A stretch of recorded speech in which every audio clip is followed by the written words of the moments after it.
আমি আশা করি মুসলমান হিসাবে আপনাদের সকলের জানা থাকার কথা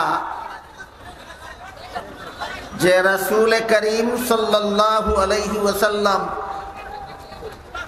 জীবনের শেষের দিকে জন্মস্থান মক্কা শরীফ থেকে হিজরত করে মদিনা শরীফ চলে গেছিলেন। 53 বছর বয়সে তিনি মক্কা শরীফ থেকে হিজরত করে মদিনা শরীফ চলে গিয়েছিলেন। সেখানে জীবনের শেষ 10টি বছর অতিবাহিত করেছিলেন। মদিনা শরীফ চলে গিয়েই তিনি সেখানে একটা ইসলামী রাষ্ট্র প্রতিষ্ঠা করেছিলেন এবং সেই রাষ্ট্র পরিচালনার জন্য আল্লাহর রাসূল একটা লিখিত সংবিধান তৈরি করেছিলেন।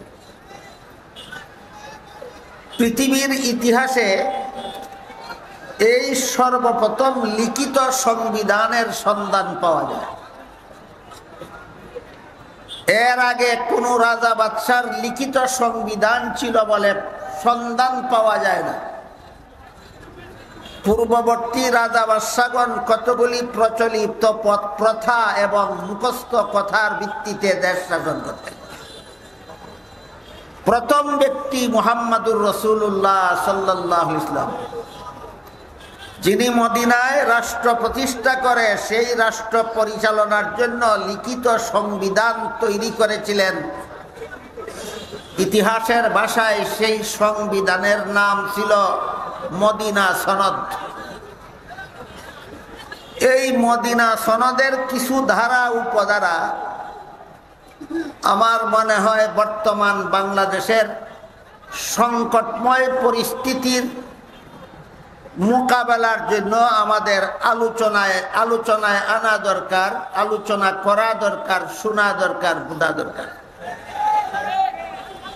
আমি আশা করি বাংলাদেশের সচেতন জনগণ ভালোভাবেই অবগত আছেন যে বর্তমান বাংলাদেশে একটা অস্থিতিশীল পরিস্থিতি সৃষ্টি করে দেশের মধ্যে সাম্প্রদায়িক দাঙ্গা সৃষ্টি করে দেশটাকে ধ্বংসের দিকে ঠেলে দেওয়ার জন্য দেশের শত্রুরা আদা জল খেয়ে লেগেছে।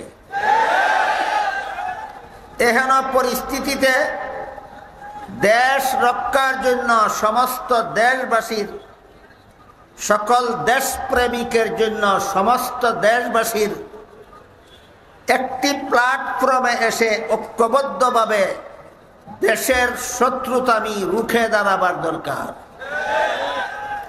কিন্তু প্ল্যাটফর্মটা কি হবে, কোন প্ল্যাটফর্মে দেশের মানুষ এসে ঐক্যবদ্ধ হবে, কোন রূপরেখার ভিত্তিতে দেশকে ধ্বংস সাধনের পায়তারায় লিপ্ত ষড়যন্ত্রকারীদের মোকাবেলায় দাঁড়াবে, এর কোনো সুস্পষ্ট রূপরেখা এখনো জনসাধারণের আলোচনায় সবাই আলোচনা হচ্ছে না, আলোচনায় আসে না। এজন্য ঐতিহাসিক মদিনা সনদের দুই একটা ধারা আমি আপনাদের শোনাচ্ছি। ঐতিহাসিক মদিনা সনদের একটি ধারা ছিল, মদিনা শরীফে বসবাসকারী মুসলমানেরা যেমন ভাবে তাদের ধর্ম পালনে স্বাধীন, তেমনি ভাবে মদিনায় বসবাসকারী ইহুদি এবং অন্যান্য ধর্মাবলম্বীরাও তাদের ধর্ম পালনে স্বাধীন। কেউ কারো ধর্ম পালনে বাধার সৃষ্টি করতে পারবে না। তাহলে একই সমাজে, একই দেশে, এমনকি একটা ইসলামী রাষ্ট্রে বসবাসকারী মুসলমান এবং অমুসলমানদের ধর্মীয় পূর্ণ স্বাধীনতার জন্য আলাদাভাবে মানব রচিত মন গড়া কোনো মতবাদের দরকার আছে না? ইসলামের বিধান যথেষ্ট। ইসলামের বিধান যথেষ্ট। এ মর্মে পবিত্র কোরআনে আল্লাহ পাক রব্বুল আলামিন বলেন, লা ইকরাহা ফিদ্দিন। এর অর্থ হলো ধর্মের বেলায় বল প্রয়োগ চলবে না। কেউ কাউকে ধর্মান্তরিত করার জন্য চাপ সৃষ্টি করতে পারবে না। বরং সমস্ত ধর্মাবলম্বীরাই আপন আপন ধর্ম পালনে স্বাধীন। কথা বুঝে থাকলে বলুন, মদিনা সনদের দ্বারা এবং কোরআনের আয়াতের দ্বারা একথা সুস্পষ্টভাবে প্রমাণিত কিনা যে মুসলমানের দেশে সমস্ত ধর্মাবলম্বীরাই আপন আপন ধর্ম পালনে স্বাধীন। তাই এই স্বাধীনতার জন্য মানবরচিত কোনো মন গড়া মতবাদের দরকার না, ইসলামের বিধান যথেষ্ট। বিধান যথেষ্ট। এই স্বাধীনতারও একটা সীমা রেখা আছে, সেটাও আমরা অনেক সময় ভুলে যাই। এই স্বাধীনতার অর্থ এ নয় যে মুসলমানেরা হিন্দুদের দুর্গা পূজার অনুষ্ঠানে মিষ্টি খেতে যাবে আর হিন্দুরা মুসলমানের ঈদুল আজহার অনুষ্ঠানে গরুর গোশত খেতে আসবে। এই স্বাধীনতার সীমারেখা এত দূর প্রসারিত নয়। এই অপকর্মটা সমাজে চালু করার জন্য দীর্ঘদিন অপচেষ্টা চালানো হয়েছে এবং বলা হয়েছে ধর্ম যার যার, উৎসব সবার। মুসলমানদেরকে হিন্দুদের দুর্গা পূজার অনুষ্ঠানে অংশগ্রহণ করাবার কুচক্রান্তে এই কথাটা বলা হতো দীর্ঘদিন যাবৎ, ধর্ম যার যার, উৎসব সবার। তাই দুর্গা পূজা হিন্দুদের ধর্ম হলেও মুসলমানেরা সেই দুর্গা পূজার অনুষ্ঠানে অংশগ্রহণ করে, সেখানের বুক খেতে ইসলামে কোনো বাধা নাই। আমি একথার জবাব দেবার আগে বলতে চাই, ধর্ম যার যার অনুষ্ঠান যদি সবার হয়, তাই বলে যদি মুসলমানেরা হিন্দু ধর্মের দুর্গা পূজার অনুষ্ঠানে যোগদান করতে হয়, তাহলে তো হিন্দুদেরও মুসলমানের ঈদুল আজহায় গরুর গোশত খাওয়ার জন্য আসতে হবে। আজ পর্যন্ত কি কোনো হিন্দু আপনাদের ঈদুল আজহায় গরুর গোশত খাওয়ার জন্য এসেছে? কিন্তু কোন মুসলমান দুর্গা পূজার অনুষ্ঠানে অংশগ্রহণ করেছে কিনা? তাহলে ধর্ম যার যার অনুষ্ঠান সবার, এই ভ্রান্ত নীতি রইল কোথায়?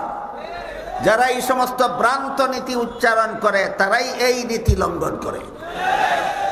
আমি আপনাদের জিজ্ঞাসা করি, কেউ যদি বলে ব্যবসা যার যার, মুনাফা সবার, কোন মাতালেও কি মানবে?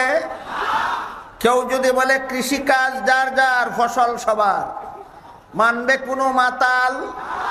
কেউ যদি বলে চাকুরি যার যার, বেতন সবার, মানবে কোনো পাগল? কোন মস্তানে যদি কয় বিয়া যার যার, বউ সবার, হে যেই রকমের মাতাল, ঠিক তেমনি ভাবে যারা বলে ধর্ম যার যার, উৎসব সবার, ওই রকমের মাতাল। এই রকমের মাতলামির বিধান ইসলামে নাই, বিবেকসম্মত মানুষের মাথায়ও নাই।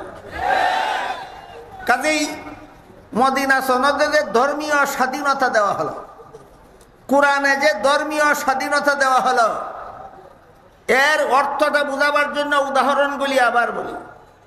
প্রতিটি বিবেকবান মানুষ জানে কৃষিকাজ যার, ফসল তার, ব্যবসা যার, মুনাফা তার, চাকুরি যার, বেতন তার, বিয়া যার, বউ তার। ঠিক তেমনি ভাবে ধর্ম যার, উৎসব তার। এই হইল ধর্মীয় স্বাধীনতার সীমারেখা।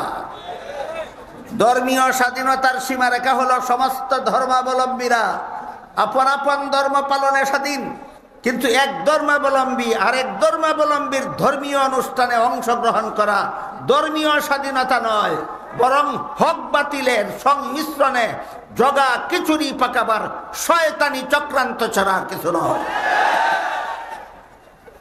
রাসূলের লিখিত সেই ঐতিহাসিক মদিনা সনদে আরো উল্লেখ ছিল, যেহেতু মদিনার বাসিন্দা মুসলমান এবং অমুসলমান সবাই একই দেশের বাসিন্দা, একই দেশের নাগরিক, সে হিসাবে আমরা এই দেশের মুসলমান ও মুসলমান সবাই এক দল।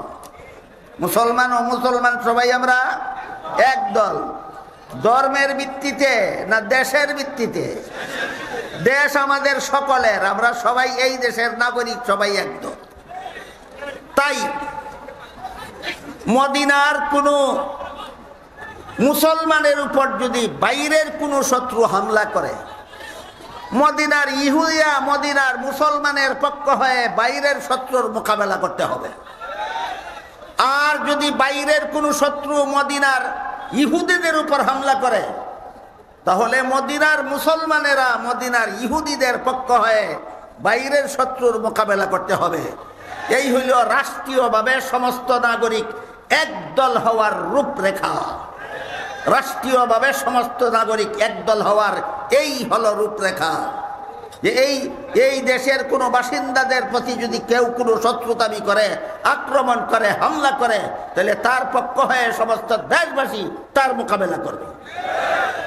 এই হিসাবে আমরা এক দেশের সমস্ত বাসিন্দারা ধর্ম বর্ণ মুসলমান অমুসলমান নির্বিশেষে আমরা এক দেশের সমস্ত বাসিন্দারা পরস্পরে ভাই ভাই, যতদিন পর্যন্ত রাষ্ট্রের আইন শৃঙ্খলা মেনে নিতে বাধ্য থাকে, যতদিন পর্যন্ত রাষ্ট্রের আইন শৃঙ্খলা মেনে নিতে বাধ্য থাকে। কিন্তু কেউ যদি রাষ্ট্রের আইন শৃঙ্খলা লঙ্ঘন করে উচ্ছৃঙ্খলতা সৃষ্টি করে, কেউ যদি দেশে অরাজকতা সৃষ্টি করে, কেউ যদি দেশে সাম্প্রদায়িক দাঙ্গা সৃষ্টি করে, বাংলাদেশের মুসলমানের মতো সাম্প্রদায়িক সম্প্রীতি বজায় রাখার মতো মুসলমানের অভাব আছে দুনিয়াতে। তাই এরা দেশের আইন শৃঙ্খলা বিরোধী, এদের দেশের শান্তিপ্রিয় নাগরিক নয়, এরা হইল দেশদ্রোহী, রাষ্ট্রদ্রোহী। এরা দেশের বন্ধু নয়, শত্রু। তাহলে দেশের সমস্ত নাগরিক একটা প্ল্যাটফর্মে ঐতিহাসিক মদিনা সনদের ধারা উপধারা মতে দেশের সকল ধর্মাবলম্বী একটা প্ল্যাটফর্মে একতাবদ্ধ হয়ে সকলে মিলেমিশে দেশ গড়বে, দেশ রক্ষা করবে, দেশের উন্নতি করবে, বিনা শর্তে না দেশের হিতাকাঙ্ক্ষী হওয়ার শর্তে, দেশের আইন শৃঙ্খলা মেনে চলার শর্তে। যদি দেশের অনিষ্ট সাধনে লিপ্ত হয়, এদের সাথে দেশের শান্তিপ্রিয় নাগরিকের কোনো ঐক্য হতে পারে না। যদি এরা দাঙ্গা হাঙ্গামা সৃষ্টিকারী হয়, সাম্প্রদায়িক সম্প্রীতি বিনষ্টকারী হয়, এরা যদি দেশের শৃঙ্খলা বিনষ্টকারী হয়, এরা যদি দেশকে ধ্বংসের মুখে ঠেলে দিতে চায়, এরা এই দেশের শান্তিপ্রিয় নাগরিক নয়। এদেরকে আইনের মোকাবেলায় এনে যথাযথ দৃষ্টান্তমূলক শাস্তি দেওয়ার ব্যবস্থা করতে হবে। এইগুলো দেশ রক্ষার জন্য ঐক্যের রূপরেখা। একটা দেশ রক্ষার জন্য এই হলো ঐক্যের রূপরেখা, যা আমরা ঐতিহাসিক মদিনা সনদ থেকে শিখতে পারি। আর একটা ঐক্য আছে, সেটা দেশ রক্ষার ঐক্য নয়, সেটা হলো ঈমান রক্ষার ঐক্য। ঈমান রক্ষার ঐক্য দেশ রক্ষার ঐক্যের মতো এত ব্যাপক নয়। ঈমান রক্ষার ঐক্যের ব্যাপারে আল্লাহ পাক রব্বুল আলামিন পবিত্র কোরআনের আয়াতে বলেন, ওয়াতাসিমু বিহাবলিল্লাহি জামিআন ওয়া লা তাফাররাকু। হে মুমিন মুসলমানেরা, তোমরা আল্লাহর রশ্মিকে শক্তভাবে ধারণ করার মাধ্যমে ঐক্যবদ্ধ হও। এখানে শুধু মুমিন মুসলমানদেরকে আল্লাহ একটা নির্দেশ দিয়েছেন ঐক্যবদ্ধ হওয়ার, এবং সেই ঐক্যবদ্ধ হওয়ার প্ল্যাটফর্মটা কোরআনে সুস্পষ্টভাবে বলে দিয়েছেন, সেটা হবে আল্লাহর রশি। আল্লাহর রশি শব্দটা এখানে রূপক অর্থে ব্যবহৃত হয়েছে। তাফসীরের কিতাবে লেখা আছে, এখানে রশি বলতে আল্লাহ তার দ্বীন বুঝিয়েছেন।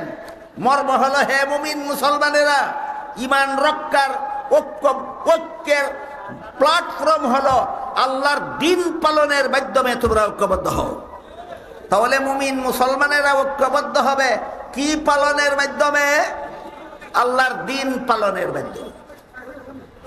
এখন দেখা যায় অনেক আল্লাহ ঐক্যবদ্ধ হওয়ার যে নির্দেশ মুসলমানদের দিয়েছেন, যে আল্লাহর দ্বীন পালনের মাধ্যমে ঐক্যবদ্ধ হওয়ার নির্দেশ দিয়েছেন, সেটা জানে কিনা জানে না, আল্লাহই ভালো জানে, আমার জানা নাই। কিন্তু ঐক্যের প্ল্যাটফর্মের কথা বলে না, আল্লাহ প্রদত্ত রূপরেখার কথা বলে না, শুধু বলে আসো সব মুসলমান আমরা একদল হয়ে যাই, আমার দলে আসো সবাই একদল হয়ে যাই। সবাই যদি বলে আমার দলে আসো সবাই একদল হয়ে যাই, কিয়ামত পর্যন্ত একদল হওয়া যাবে? আল্লাহ কোরআনে বলেন একদল হওয়ার প্ল্যাটফর্ম আমার দল তোমার দল নয়। মুসলমানদের ঐক্যবদ্ধ হওয়ার একমাত্র প্ল্যাটফর্ম হলো আল্লাহর দ্বীন। মুসলমানদের ঐক্যবদ্ধ হওয়ার একমাত্র প্ল্যাটফর্ম হলো আল্লাহর দ্বীন। তাই আমাদের বোঝা দরকার আল্লাহর দ্বীন বলতে কি বোঝায়। একটু ব্যাখ্যা সাপেক্ষ আলোচনা, এত লম্বা আলোচনা করার মতো মানসিক এবং শারীরিক অবস্থা আমার এখন নাই। এই জন্য আমি একটু শর্টকাটে বলবো, আপনারা মনোযোগে বোঝার চেষ্টা করবেন। আল্লাহ পাক রব্বুল আলামিন এই যেখানে আল্লাহর দ্বীন পালনের মাধ্যমে মুসলমানদের ঐক্যবদ্ধ হওয়ার কথা বলেছেন, একটা হাদিসে আল্লাহর রাসূল সাল্লাল্লাহু আলাইহি ওয়াসাল্লাম এর সুন্দর একটা ব্যাখ্যা দিয়েছেন। 3 প্রকার এলেমের নাম আল্লাহর দ্বীন। কত প্রকার এলেমের নাম আল্লাহর দ্বীন?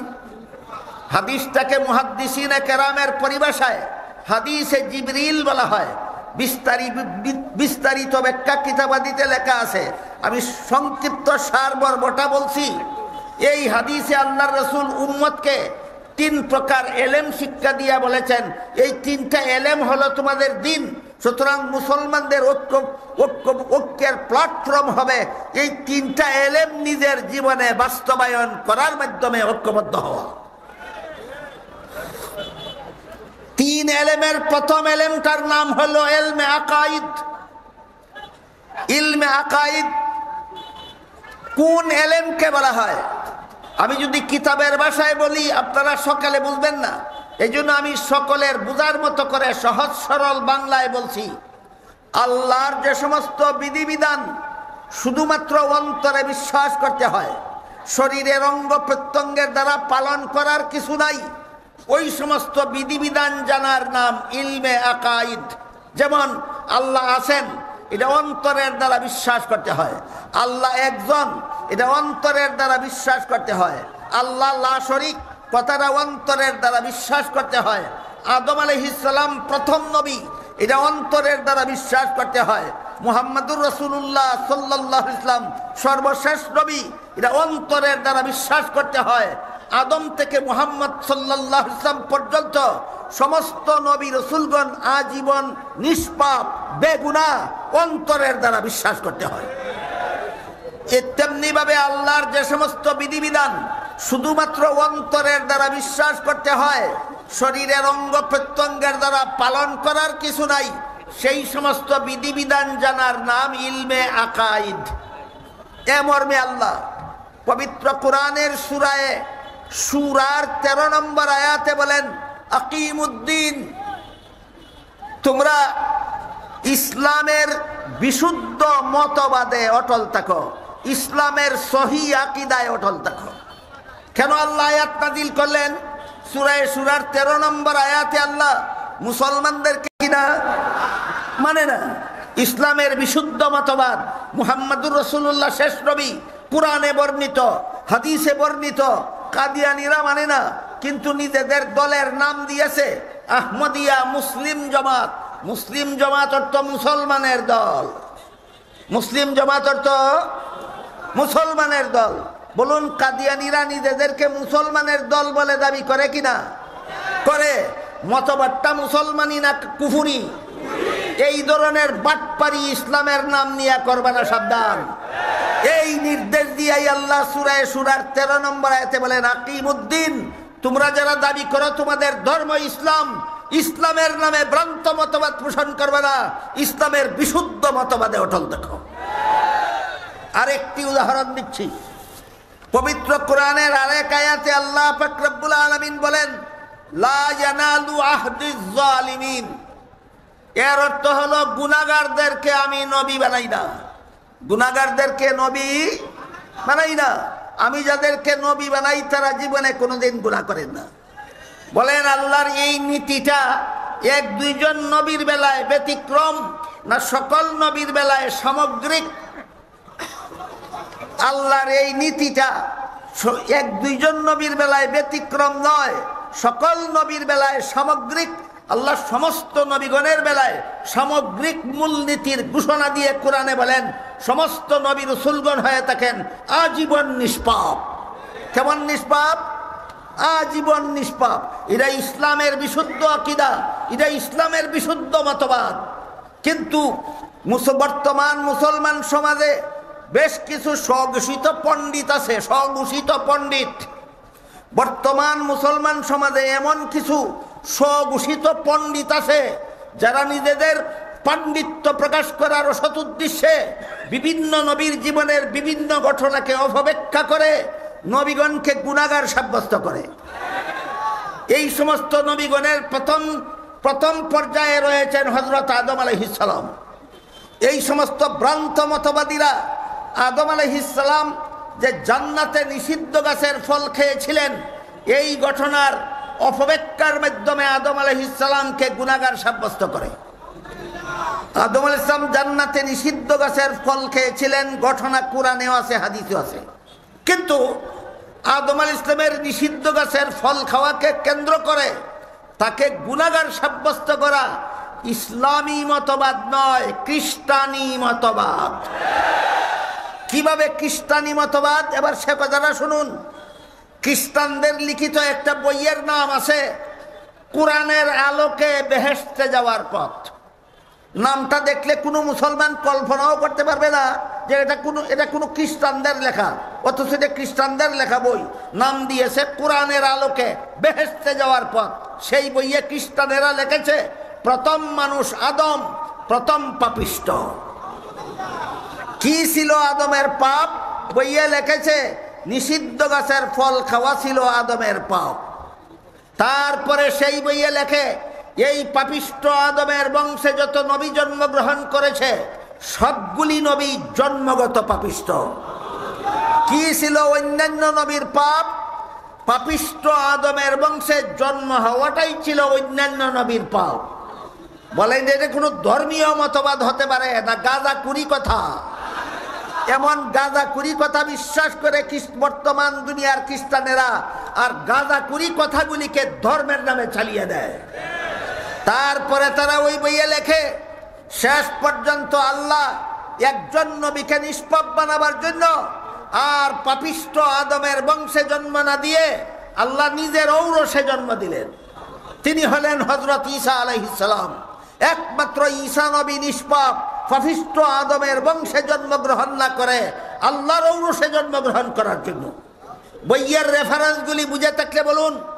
নবীকে পাপিষ্ট সাব্যস্ত করা, বিশেষত আদম আলাইহিস সালামকে জান্নাতে নিষিদ্ধ গাছের ফল খাওয়ার ঘটনাকে অপব্যাখ্যা করে আদমকে পাপিষ্ট সাব্যস্ত করা ইসলামী মতবাদ না খ্রিস্টানি মতবাদ?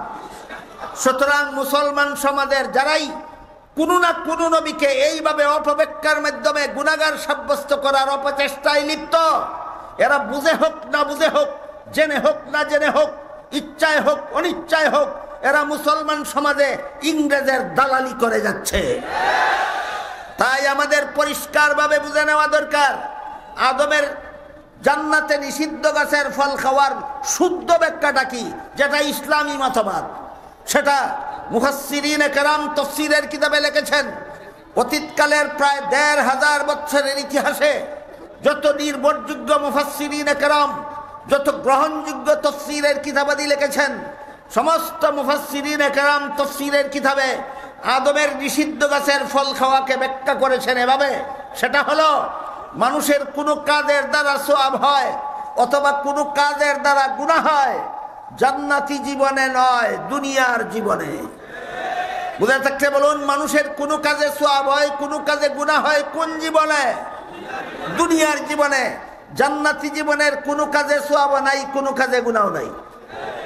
সুতরাং আদম আলাইহিস সালাম নিষিদ্ধ গাছের ফল খেয়েছিলেন কোন জীবনে? এর সাথে সওয়াবেরও কোনো সম্পর্ক নাই, এর সাথে গুনাহরও কোনো সম্পর্ক নাই। এবার বলুন, এই ব্যাখ্যাটা মেনে নিলে আল্লাহ কোনো গুনাহগারকে নবী বানান না, আর যাদেরকে নবী বানান এরা কোনোদিন গুনাহ করে না, সেই মূলনীতি লঙ্ঘন হয় না রক্ষা হয়? রক্ষা হয়। সুতরাং এই ব্যাখ্যা হলো বিশুদ্ধ ব্যাখ্যা। সুতরাং আমরা যারা মুসলমান, আমরা নবীকে গুনাহগার বিশ্বাস করে মুসলমান হওয়ার দাবি করব না নবীগণকে বেগুনাহ বিশ্বাস করে মুসলমান হওয়ার দাবি করব? এটা ইসলামের বিশুদ্ধ মতবাদ। যারা নবীগণকে গুনাহগার সাব্যস্ত করে এরা ইসলামের নামে ভ্রান্ত মতবাদে বিশ্বাসী। আজকাল তারাই মুসলমানদেরকে ঐক্যের দাওয়াত বেশি বেশি দিয়া থাকে। আসো মুসলমানেরা, বাংলাদেশের বর্তমান পরিস্থিতিতে আমাদের ঐক্যবদ্ধ হওয়া দরকার। আমি প্রথমেই জিজ্ঞাসা করব, তুমি দেশ রক্ষার ঐক্যের দাওয়াত দিচ্ছ না ঈমান রক্ষার ঐক্যের দাওয়াত দিচ্ছ? যদি দেশ রক্ষার ঐক্যের দাওয়াত দিয়ে থাকো, এখানে শুধু মুসলমানকে ডাকার কোনো দরকার নাই। মুসলমান ও মুসলমান নির্বিশেষে সমস্ত মুসলমান বর্তমানে দেশ রক্ষার জন্য ঐক্যবদ্ধ হওয়া দরকার, যার রূপরেখা ঐতিহাসিক মদিনা সনদে উল্লেখ আছে। আর যদি ঈমান রক্ষার দাওয়াত দিয়ে থাকো, তাহলে নবীগণকে গুনাহগার বিশ্বাস করা ঈমান রক্ষা নয়, ঈমানকে ধ্বংসের মুখে ঠেলে দেওয়া। তোমার মতো ভ্রান্ত মতবাদীর সাথে কোন সত্যিকারের দিনদার মুসলমানের ঐক্য হতে পারে না। তাই আল্লাহ পাক রব্বুল আলামিন পবিত্র কোরআনে যে আয়াতে মুসলমানদের ঐক্যবদ্ধ হওয়ার দাওয়াত দিয়েছেন, সেই আয়াতে ঐক্যবদ্ধ হওয়ার দাওয়াত দেওয়ার আগে ঐক্যের প্ল্যাটফর্ম চিহ্নিত করে দিয়েছেন। আল্লাহর দিন পালনের মাধ্যমে ঐক্যবদ্ধ হও। আল্লাহর দিন, হাদিস শরীফে রাসূল বলে দিয়েছেন, তিন প্রকার ইলমের নাম আল্লাহর দিন। একটা হলো ইলমে আকাইদ, আর ইলমে আকাইদের একটা অংশ হলো সমস্ত নবীগণ বেগুনাহ, এটা বিশ্বাস করা আল্লাহর দিন। আল্লাহর দিন পালনের মাধ্যমে ঐক্যবদ্ধ হও, নবীগণকে বেগুনাহ বিশ্বাস করার মাধ্যমে ঐক্যবদ্ধ হও, মুহাম্মদুর রাসূলুল্লাহকে শেষ নবী বিশ্বাস করার মাধ্যমে ঐক্যবদ্ধ হও। এইভাবে ইলমে আকাইদের সিদ্ধান্তকৃত বিষয়গুলি মুসলমানেরা মেনে নিয়ে আল্লাহ বলেন ঐক্যবদ্ধ হও। তারপর ইলমে ফিকহ শিক্ষা দিয়েছেন। ইলমে ফিকহ হলো আল্লাহর যে সমস্ত বিধিবিধান শুধু অন্তরে বিশ্বাস করলে চলে না, শরীরের বাহ্যিক অঙ্গ প্রত্যঙ্গের দ্বারা পালনও করতে হয়। এইগুলি জানার নাম ইলমে ফিকহ। যেমন ওযুর 4 ফরজ, বিশ্বাস করলে উযু হয় না, মুখ হাত ধুইতে হয়। তাহলে উযু কি ইলমে আকাইদের বিষয় হলো না ইলমে ফিকহর বিষয় হলো? উযু ইলমে ফিকহর বিষয় হলো। ঠিক তেমনি ভাবে নামাজের 13 ফরজ, অন্তরে বিশ্বাস করলেই নামাজ হয় না, রুকু সেজদা করতে হয়, রুকু সেজদা করতে হয়। যারা বলে নামাজ ইবাদত নয়, নামাজ হলো রাষ্ট্র প্রতিষ্ঠার জন্য প্যারট, রাষ্ট্র প্রতিষ্ঠার জন্য ট্রেনিং, প্রশিক্ষণ। নামাজ ইবাদত নয়, নামাজ ট্রেনিং। এরা কি ইলমে ফিকহর সিদ্ধান্ত মানলো? মানেনি। আল্লাহ পাক রব্বুল আলামিন কুরআনের বিভিন্ন আয়াতে, রাসূল করিম সাল্লাল্লাহু আলাইহি ওয়াসাল্লাম বহু হাদিসে নামাজকে শ্রেষ্ঠ ইবাদত বলে ঘোষণা দিয়েছেন। আমার কথা বুঝে থাকলে বলুন, নামাজ কি রাষ্ট্র প্রতিষ্ঠার ট্রেনিং না মুসলমান বান্দার জন্য আল্লাহর ইবাদত? আল্লাহর ইবাদত। এটা হলো ইলমে ফিকহর সিদ্ধান্ত। যারা নামাজকে ইবাদত মানে না, নামাজকে ট্রেনিং বলে, এরা ভ্রান্ত মতবাদী। এদের সাথে কোনো মুমিন মুসলমানের ঐক্য হতে পারে না। তারপরে আরেক 3 নম্বরে ইলম রাসূল শিক্ষা দিয়েছেন, সেই ইলমটার নাম হলো ইলমে তাজকিয়া। এটার আরেক নাম ইলমে তাসাউফ হয়। কাকে বলে? আল্লাহর যে সমস্ত বিধিবিধান শুধু অন্তরে বিশ্বাস করলে চলে না, শরীরের বাহ্যিক অঙ্গ প্রত্যঙ্গের দ্বারা পালনও করা যায় না, বরং বিশ্বাসও করতে হয় অন্তরের দ্বারা, পালনও করতে হয় অন্তরের দ্বারা। এই সমস্ত বিধান জানার নাম ইলমে তাজকিয়া, ইলমে তাসাউফ। যারা নবীগণকে গুনাহগার বলে, এরা ইলমে তাসাউফকে বেদাত বলে। রাসূল বলেন ইলমে তাজকিয়া তোমাদের দ্বীনের 1/3, আর ভ্রান্ত মতবাদীরা বলে ইলমে তাজকিয়া বেদাত। তাহলে এরা শহীদিনের উপর আছে না ইসলামের নামে ভ্রান্ত মতবাদে আছে? ভ্রান্ত মতবাদীদের সাথে ঐক্যবদ্ধ হওয়ার জন্য আল্লাহ কুরআনেও বলেননি কোনো মুসলমানকে। ভ্রান্ত মতবাদীদের সাথে ঐক্যবদ্ধ হওয়ার জন্য রাসূল হাদিসেও কোনো মুসলমানকে বলেননি। বরং আল্লাহ কুরআনে বলেছেন আল্লাহর দিন পালনের মাধ্যমে ঐক্যবদ্ধ হও। আর হাদিসে রাসূল আল্লাহর দ্বীনের ব্যাখ্যা করে দিয়েছেন, ইলমে আকাইদ মেনে নেওয়ার মাধ্যমে ঐক্যবদ্ধ হও, ইলমে ফিকহ মেনে নেওয়ার মাধ্যমে ঐক্যবদ্ধ হও, ইলমে তাজকিয়া মেনে নেওয়ার মাধ্যমে ঐক্যবদ্ধ হও। এটা হলো ঈমান রক্ষার ঐক্যের প্ল্যাটফর্ম। দেশ রক্ষার ঐক্যের প্ল্যাটফর্ম বর্ণিত হয়েছে ঐতিহাসিক মদিনা সনদে, আর ঈমান রক্ষার ঐক্যের প্ল্যাটফর্ম বর্ণিত হয়েছে কুরআনে এবং হাদিসে। তাই দেশের বর্তমান সংকটময় পরিস্থিতি মোকাবেলার জন্য আমাদের উভয় প্রকার ঐক্যের দরকার। দেশ রক্ষার জন্য ঐক্যের দরকার, ঈমান রক্ষার জন্য ঐক্যের দরকার। দেশ রক্ষার জন্য ঐক্যবদ্ধ হব আমরা মদিনা সনদের বর্ণিত প্ল্যাটফর্মে গিয়ে আর ঈমান রক্ষার জন্য ঐক্যবদ্ধ হব আমরা কোরআন হাদিসের বর্ণিত আল্লাহর দিন পালনকে প্ল্যাটফর্ম সাব্যস্ত করার মাধ্যমে। আল্লাহ আপনাদের আমাদের সবাইকে ঐক্যের দুইটা প্ল্যাটফর্ম যথাযথ বুঝে দেশের বর্তমান সংকটময় পরিস্থিতি মোকাবেলার জন্য আল্লাহ এবং আল্লাহর রাসূলের শিক্ষা দেওয়া প্ল্যাটফর্মে আমাদের ঐক্যবদ্ধ হয়ে দেশ রক্ষারও সৌভাগ্য আল্লাহ আমাদের দান করুন, ঈমান রক্ষারও সৌভাগ্য আল্লাহ আমাদের দান করুন। সবাই বলুন আমিন।